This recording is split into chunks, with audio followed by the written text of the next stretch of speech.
دیان تەمەنی تەنها 11 ساڵە و لەگەڵەوەی کە هیچ خولێکی هونەری و شێوەکاری نەبینیوە، خاوەن توانایەکی هونەری بەرزە لە ڕێگەی وەرگرتنی وێنەکان لە پلاتفۆرمەکانی تایبەت بە منداڵان و گزارش لێکردنەوەیان بە قوڕی دەستکرد زیاتر لە 300 کاری هونەری قەبارە جیاوازی دروست کردووە و لە پێشەنگایەکدا نمایشی کردن. نام دیان دارایە، خەڵکی ئەڵەبجەی شەهیدم، تەمەنم 11 ساڵە، لە پۆلی دەرەش بۆ پۆلی شەش حەزم لەم بەرهێمەرانی ئەم کارانەیە. یەکەم جار لە ڕسم سەر وەرەقە دەستم پێ کرد، ئێتر دوایە کە زانیم ئەم جۆرە قوڕە هەیە دەستم کرد بە دروستکردنی ئەم کارانە. مامۆستایانی هونەر لە پێشەنگاکەدا ئاماژەیان بەوە کرد تواناکانی دیەن و ڕێخستن و گزارش لێکردنی بۆ تابلۆکان لە ئاستێکی بەرزی ئەکادیمیدایە و کارەکانی بە شێوەیەکی ئەکادیمی کردووە. بەڕاستی ئەگەر موبالەغە نەبێ من ئەمە بڵێم، ئەگەر ئەم توانە نەکوژرێ و دەستی بگیرێت، من دڵنیام دیە یەکێکە بێت لەو توانانەی کە ئێمە پەرج و ئاسا موعجیزە ئاسا ئەبێ سەیریکەین.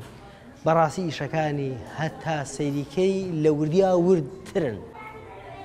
دایکی دیان ئاماژە بەوە دەکات دیان لە قوتابخانەشدا هەمیشە لە یەکەمەکانە و ڕۆژانەش کاتێکی زۆری بۆ کاری هونەری تەرخان کردووە. والله الحمدلله لە مەکتەب زۆر باشە، یعنی لە تەلەبە یەکەمەکانە دایم، لە ماڵی شوێ ئیتر کەشمان بۆ ڕەخسانووە دایم خەریکە، ئەگەر بەتاڵ بێت قوڕی نەمابوو لەم جەژنە 3 جار تەلەفۆنمان بۆ مامۆستا عەلی کردو تا دوکان بکات و تۆزێ یعنی کاتی بەتاڵ حەزەکە بەتاڵی نەبێ دانەنیشێ. دیان وە خۆی ئاماژەی بۆ دەکات خولیایەکی زۆری بۆ کارکردن لەم بوارە هونەریەدا هەیە و ئاماژەش بۆ دەدات دەیەوێت بەردەوام بێت. چەندین کاری هونەریشی بۆ کەسە نزیکەکانی دروست کردووە. من زۆر حەزم لە کاری دەستیە، دایک و باوکم کوڕەکەم بۆ ئەکڕن و دوایەکە لە پێیجی پینترێست شتێک دەرێنم، ئەگەر بۆ هەنێشتیم حەزێ نەبێ بە بیرۆکەی خۆم شتێکی تێیەکەم، دوایەکی شایەکەمە سەر تەختە بۆی بیستێنم پێ.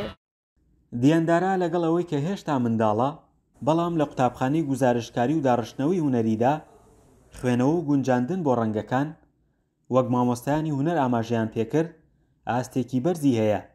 ئەوە ژوای کردووە کە بەرهەمی ناوازە دروست بکات. فەرحان هەورامانی، دەنگی ئەمریکا، هەڵەبجە.